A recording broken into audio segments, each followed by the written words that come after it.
Today in this video we are going to solve the journal entries of dissolutions of partnership firm. So on from the textbook page number 311, question number 5. Let's solve the question number 5. Pass the journal entry for the following transactions of the firm in the case of firm dissolutions. First one, in this question 5 you have to pass the journal entry. First one, at the time of dissolutions the book's value of a goodwill is rupees 56,000. No amount is realized. So we have to pass the journal entries. Now as you know, goodwill is a assets. Okay, now first what we will have to pass, we have to transfer this goodwill to realization account. The first entry will be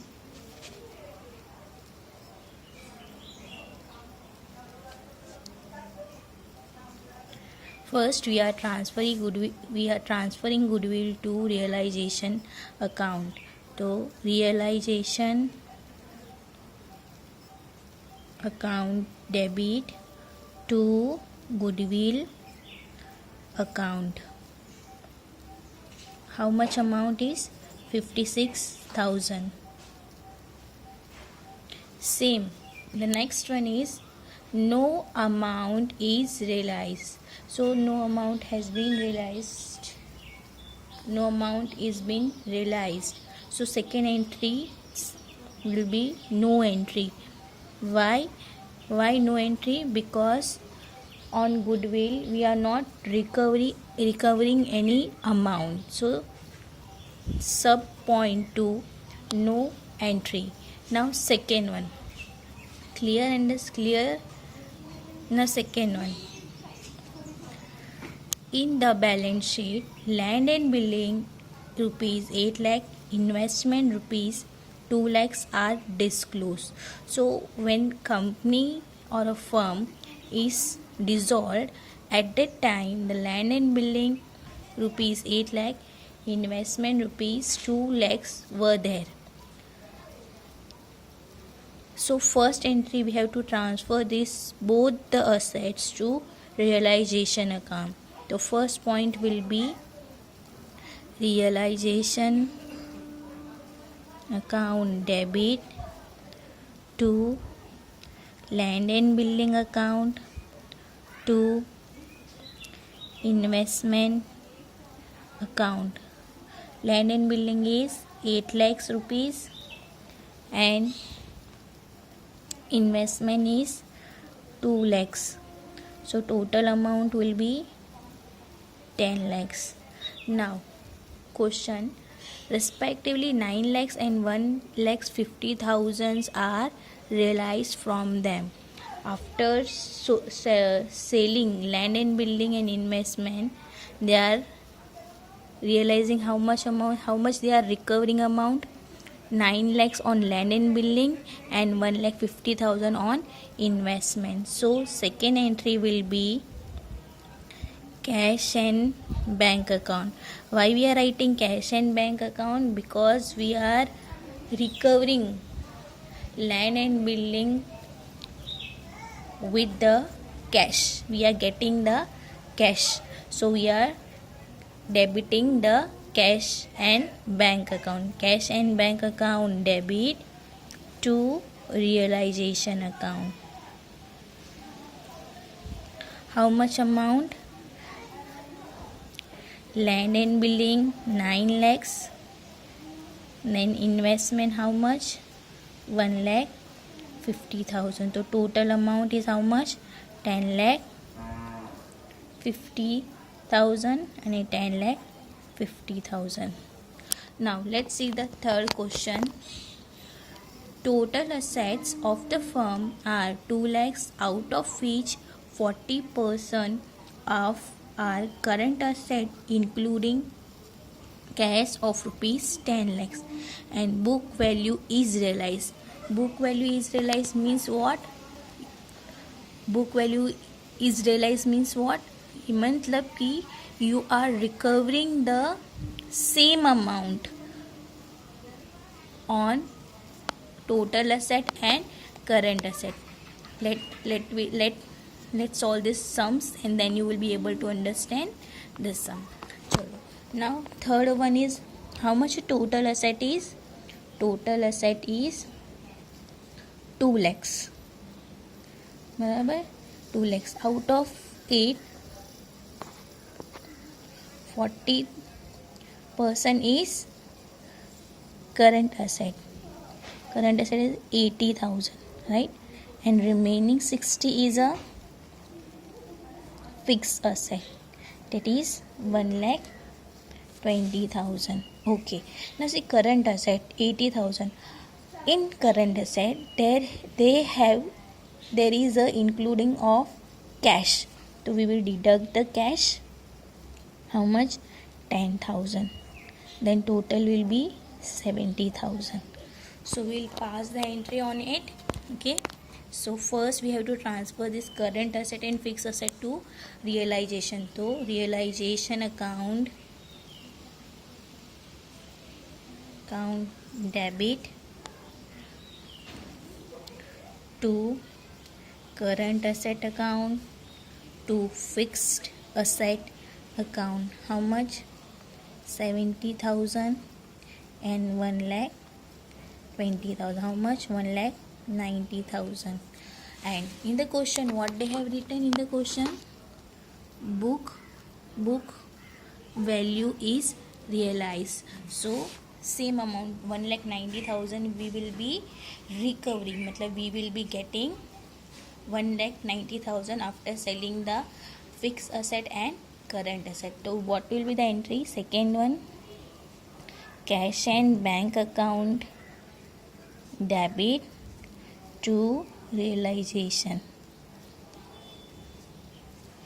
account 1,90,000 and 1,90,000. Clear? Why we are writing cash and bank account? Because if we sell the fixed asset and current asset, we will be getting the money, and that money will be receiving in a cash or either by check. The check we will be writing as a bank. Okay, clear? Now fourth one. See fourth one. What will the fourth is written? Goodwill is not disclosed in the book. Not disclosed in the book matlab when the firm was dissolved, that time the goodwill value is not shown, but rupees 50,000 are realized during the resolutions. Okay, now first in the first line they have said that goodwill is not disclosed in the book. So what will be our first entry? In the first entry we will be writing no entry. Clear?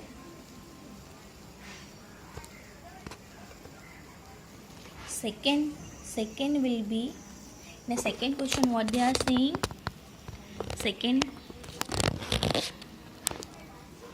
but rupees 50,000 are realized during the dissolutions. But at the time of dissolutions on goodwill, how much we are earning? We are earning or recovering amount 50,000. So the second entry will be cash and bank account debit to realization account. How much? 56,000 and 56,000. Now fifth sum. Okay, now fifth transaction is, see, the value of a laptop is rupees 35,000. Now firm has a laptop which is valued rupees 35,000, and this laptop is taken by one partner at rupees 25,000. Now as you know, laptop is one type of assets. So first this assets, this laptop, we will be transferring to realization account, then we will be entry, we are passing will be entry. Now see first entry, first laptop will be transferred to realization account. So realization account debit to laptop account. How much? 35,000 and 35,000. Second entry. Now this laptop has been taken by whom? One partner. So what we'll be writing over here? Instead of a cash and bank, we will be writing as a partners capital account. Partners capital account debit to realization account. How much? 25,000 and 25,000. 5 with the sixth point. So everyone see here, a partner has accepted to pay loan of a Srimati rupees 40,000 which was given to the firm. So we'll pass the journal entry over here. See in the question number what they are saying, that one partner has accepted to pay Srimati loans rupees 40,000. So what will be the journal entry? Srimati loans account debit. How much? 40,000. Who has accepted to pay? One partner. Two. So what will be writing? To partners capital or current account. 40,000. Clear? Again I am explaining. One partner has accepted to pay the Srimati's loan account. So what will be debiting over here? Srimati loans account debit to partners capital and current account 40,000. Okay, chalo seventh one. Now see seventh one.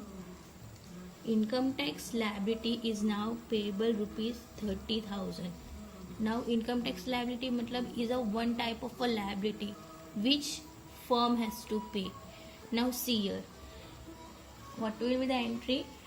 So what is going on? What will be the going on? Cash, cash will be going because we are doing the payment. So realization account debit. Why we started with the realization? Because in the question they have not described, not said.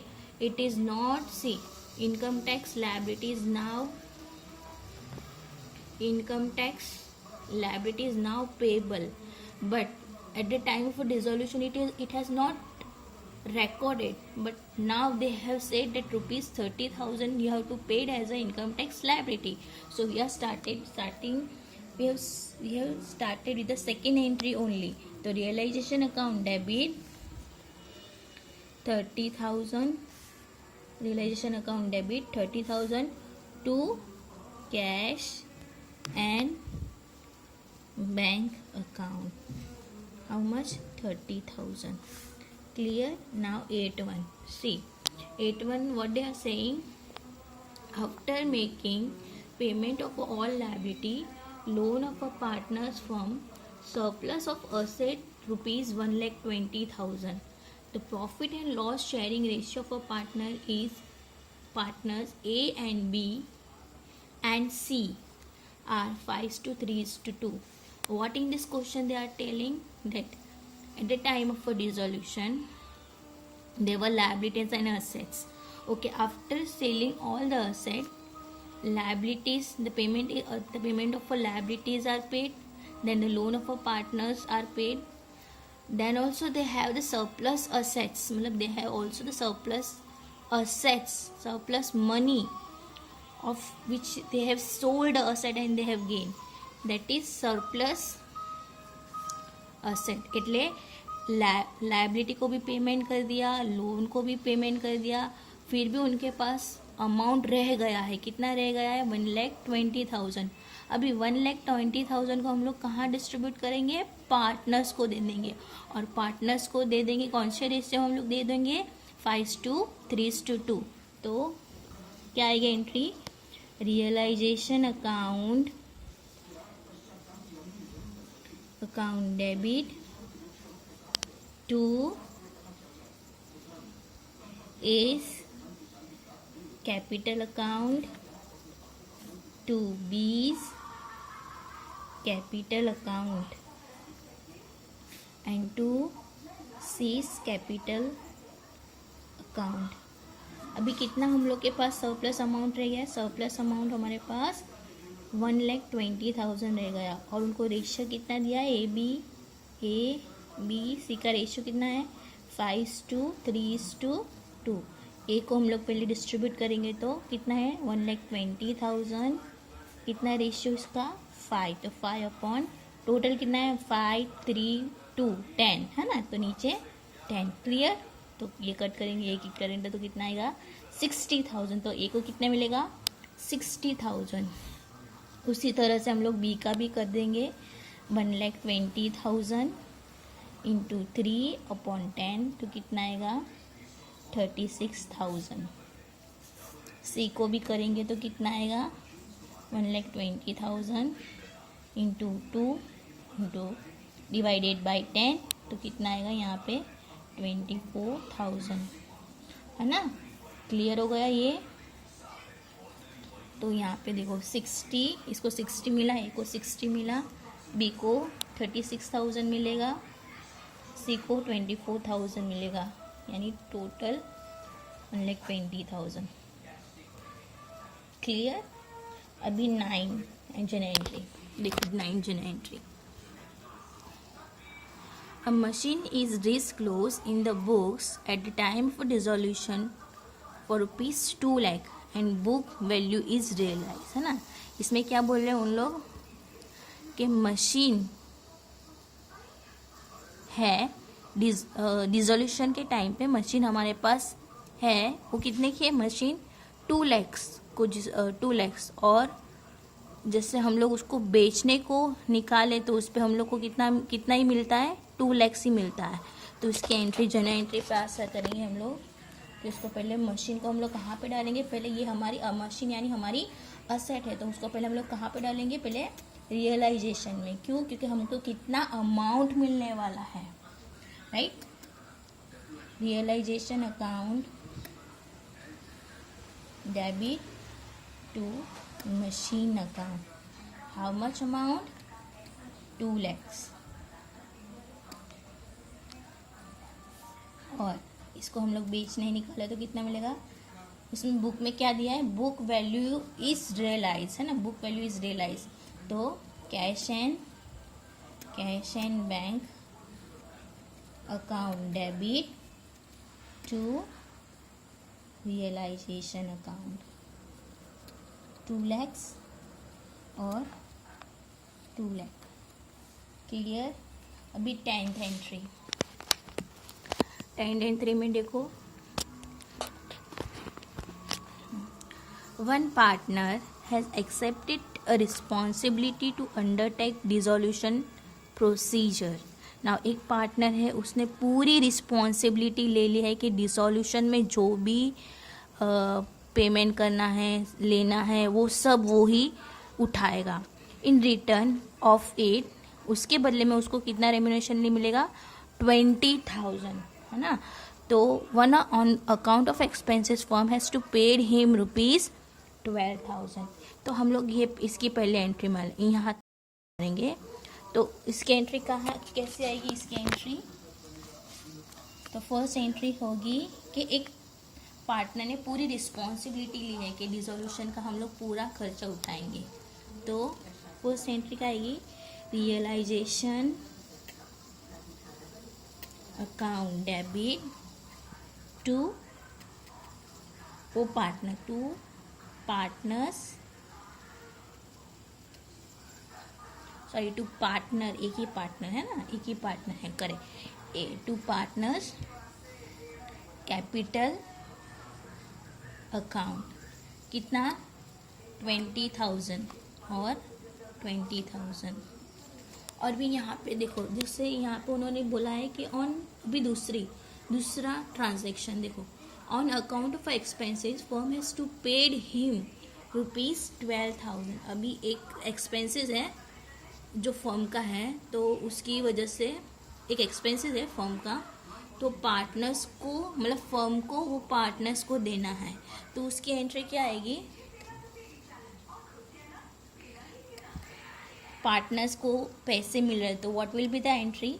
Partners capital account debit to cash and bank account. हम लोग ने क्यों cash and bank को credit डाला है? क्योंकि firm का पैसा जा रहा है, वो पार्टनर्स को पैसा मिल रहा है, क्योंकि एक एक्सपेंसेस है फर्म के लिए, जो हमको फर्म को वो पार्टनर को देना है। किसको देना है?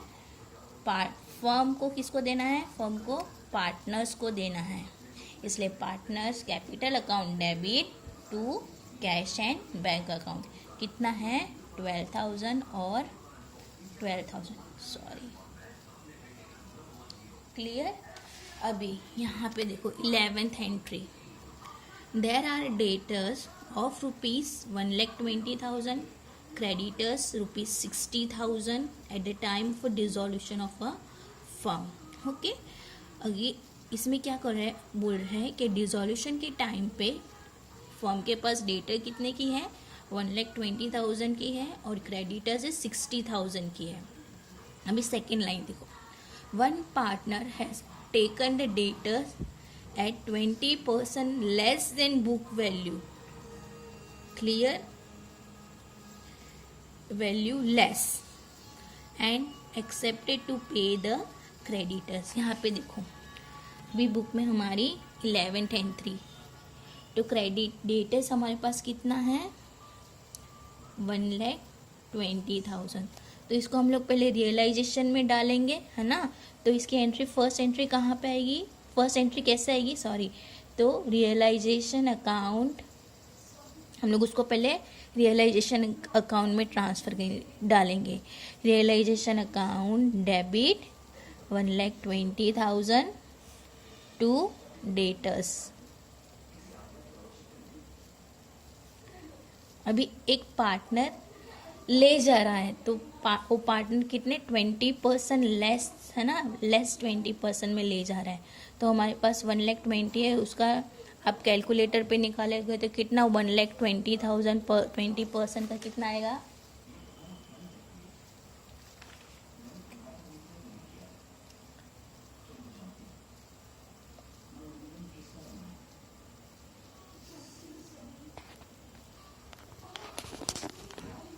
ट्वेंटी परसेंट कितना आएगा? 1,20,000 का 24,000, तो इसको डिडक्ट करो। 1,20,000 में से 24,000 को डिडक्ट करो तो कितना आएगा? 96,000। ओके, ये बंदा वन पार्टनर है, तो डेटर्स कितने में ले जा रहा है? 11 point C, there are debtors of ₹1,20,000 and creditors of ₹60,000 at the time of dissolution of the firm। मतलब कि जब डिसोल्यूशन के टाइम पे फर्म के पास क्या था? डेटर्स था 1,20,000 और क्रेडिटर्स था 60,000। अभी नेक्स्ट लाइन देखो, one partner has taken debtors at 20% than book value less. एक पार्टनर ने डेटर्स कितने पे लिया है? 20% less value and accepted to pay creditors. अभी डेटर्स है हमारी असेट, है ना, तो हम लोग इसकी एंट्री कैसे पास करेंगे? फर्स्ट 11th पॉइंट, तो डेटर्स को हम लोग पहले रियलाइजेशन में ट्रांसफ़र करेंगे। तो रियलाइजेशन अकाउंट डेबिट कितना अमाउंट था? 1,20,000 टू डेटर्स अकाउंट 1,20,000। अभी एक पार्टनर्स ले रहा है, तो इसकी जगह पर हम लोग क्या डालेंगे? Partners capital account debit to realisation account. अभी ये पार्टनर है वो 20% लेस ले रहा है, 20% लेस देन बुक वैल्यू, यानी माइनस 20% लेस करेंगे तो कितना आएगा? 24,000, है ना। 1,20,000 में से -24,000 डिडक्ट करें तो कितना मिलेगा हमको 96,000। तो ये जो पार्टनर है वो डेटर्स कितने में ले जा रहे हैं 96,000 में, तो यहाँ पे लिखो 96,000। क्लियर। चलो अभी क्रेडिटर्स है वो कितनी है, क्रेडिटर्स 60,000। अभी क्रेडिटर्स हमारी एक लायबिलिटी है ना, तो हम लोग इसकी अपोजिट एंट्री मारेंगे। जैसे हम लोग असेट के लिए कैसे एंट्री मारते थे, realisation account debit to debtors account, तो क्रेडिटर्स के लिए पूरी अपोजिट एंट्री रहेगी। तो creditors account debit 60,000 to realisation account 60,000। अभी वही पार्टनर वो क्रेडिटर्स भी ले जा रहे हैं, लेकिन उस पर उन लोग ने कुछ बुक वैल्यू लेस नहीं दिया है, कुछ भी नहीं दिया है, तो वो 60,000 पे ही वो क्रेडिटर्स को पे करेगा। तो क्या आएगा इसमें, realisation account debit to partners capital account 60,000 और ये 60,000। क्लियर। अभी 12th हम लोग ने देखेंगे, the profit and loss sharing ratio between partners RBI is 3:2:1। Undertake the disposables of following balance, है ना। जैसे इन्होंने 3 पार्टनर्स हैं इन क्वेश्चन में, ये क्वेश्चन में 3 पार्टनर्स है और 3 पार्टनर्स का profit and loss sharing ratio भी दिया है। तो कितने पार्टनर्स है यहाँ पे, RBI, तो इसका रेशियो कितना है 3:2:1, right. Undertake the disposable of a following balance, general reserve है वो हमारा एक रिजर्व है, बराबर। तो हम लोग जनरल रिजर्व है, मतलब इस क्वेश्चन में बोल रहे हैं कि डिसॉल्यूशन के टाइम पे हमारे पास जनरल रिजर्व है, तो जनरल रिजर्व को हम लोग कहाँ पे ट्रांसफ़र करेंगे, दे देंगे।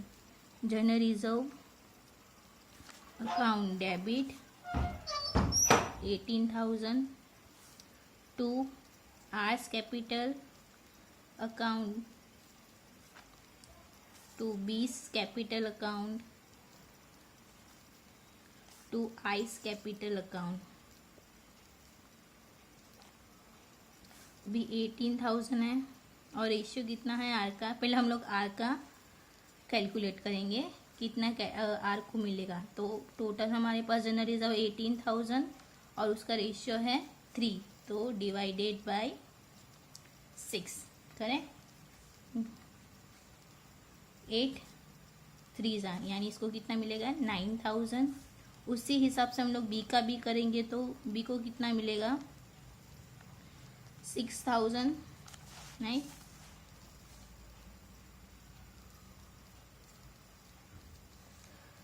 आई का करेंगे तो 18,000 इंटू 1 डिवाइडेड बाई 6, तो इसको 3,000 मिलेगा, राइट। तो इसका रेशियो इसको कितना मिलेगा 9,000, इसको 6,000 और इसको 3,000। अभी हमारे पास दूसरा कौन सा बैलेंस है, debit balance of profit and loss ratio is ₹12,000। Now debit balance is given, debit balance given मतलब ये हमारा फर्म लॉस है, फर्म के लिए एक लॉस है तो वो कौन पे करेगा, पार्टनर्स ही पे करेंगे। तो क्या आएगा, R's capital account debit, B's capital account debit, I's capital account debit to profit and loss account. अभी हमारे पास आर के लिए हम लोग पहले कैलकुलेट करेंगे। हमारे पास कितना प्रॉफिट एंड लॉस का बैलेंस है 12,000 इंटू रेशियो कितना है 3/6, तो इसका कितना मिलेगा 6,000, राइट। अभी बी का कितना है 12,000 है, बी का रेशियो कितना है 2 है, यानी इसको बी को मिलेगा 4,000 आई का कितना है 1 रेशियो है उसका, तो इसको कितने मिलेगा 2000 है ना, सॉरी देना, सॉरी इन तीन पार्टनर को कितना पे करना पड़ेगा लॉसेस 6000 4000 2000, यानी R's capital account debit, P's capital account debit 4000, I's capital account debit 2000 और total to profit and loss account 12000। Clear, ये हमारा लॉस था जो हम लोग ने उसकी एंट्री पास कर दी।